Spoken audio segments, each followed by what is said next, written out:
Okay, today we'll be talking about how dissatisfaction can guide you through the feeling of overwhelm and the 80-20 rule from our last video. You're staring at your screen, the to-do list, a project plan, the inbox that's long and you haven't opened and you haven't emptied.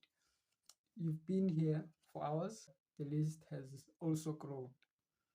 That familiar feeling, that heavy feeling is settling in and it's causing an overwhelm. So it's not just about the volume of work, it's the sensation of being buried by that work, you know. So the feeling of losing yourself in the sea of obligations until you can't even remember which way is up or which project you were set to do after that project. Right on cue, the phenomenon arrives and yawning dissatisfaction. It whispers that nothing you're doing is good enough, meaningful enough, that you're just shuffling papers, putting files, running on a treadmill. This is not what you signed up for. This feeling doesn't just add to the overwhelm, it paralyzes you. Why do you start task number one when it feels so pointless? Why do you when the reward seems so little or none? No, the dissatisfaction saps your very energy, making every item on the list feel like a monumental effort.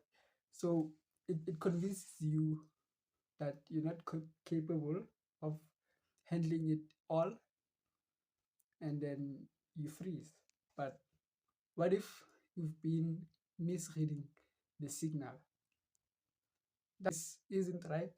Is your inner leader, your inner innovator, screaming for attention. It's not there to cripple you, but it's there to correct you or course correct you. Dissatisfaction is a raw material of change. Okay, I would say the fear of being overwhelmed in your systems. Well, dissatisfaction is a diagnostic report that what you're doing is actually right or wrong. So that the way you're working, it's no longer serving you, if my English makes sense there. So I think it's better if you take a breath, step back from the crushing details. Instead of trying to tackle the entire list, you ask one powerful question fueled by that very decision. What's the one thing? Okay, today we'll be talking about how dissatisfaction can guide you through, and this is where that 80-20 comes into play, as mentioned in my previous video. So you scan the long list, not with dread, but with curiosity. That report, it can wait. That meeting, maybe you can reschedule it.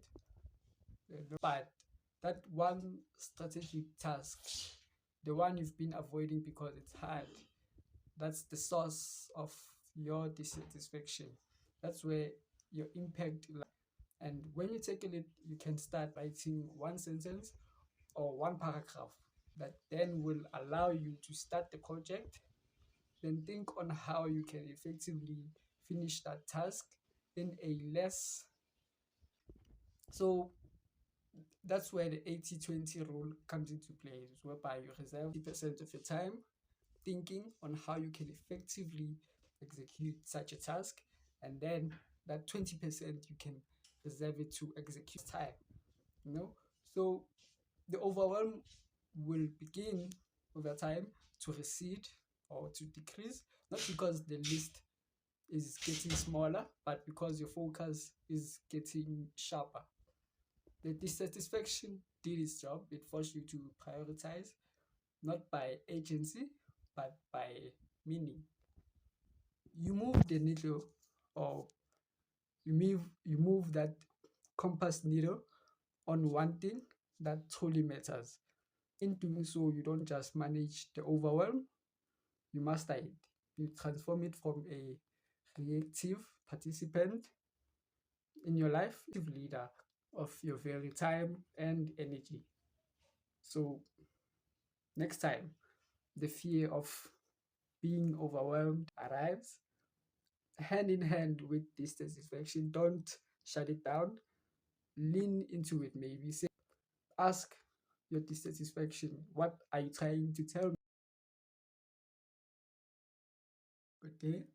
Today we'll be talking about how this take one action, identify that small but significant step you can take right now, one that addresses that dissatisfaction, and then do it. No, your overwhelm is a signal, and this be a guide. It's feelings, and you should listen to them both, and you'll never be busy again. Actually, more purposeful, according to me.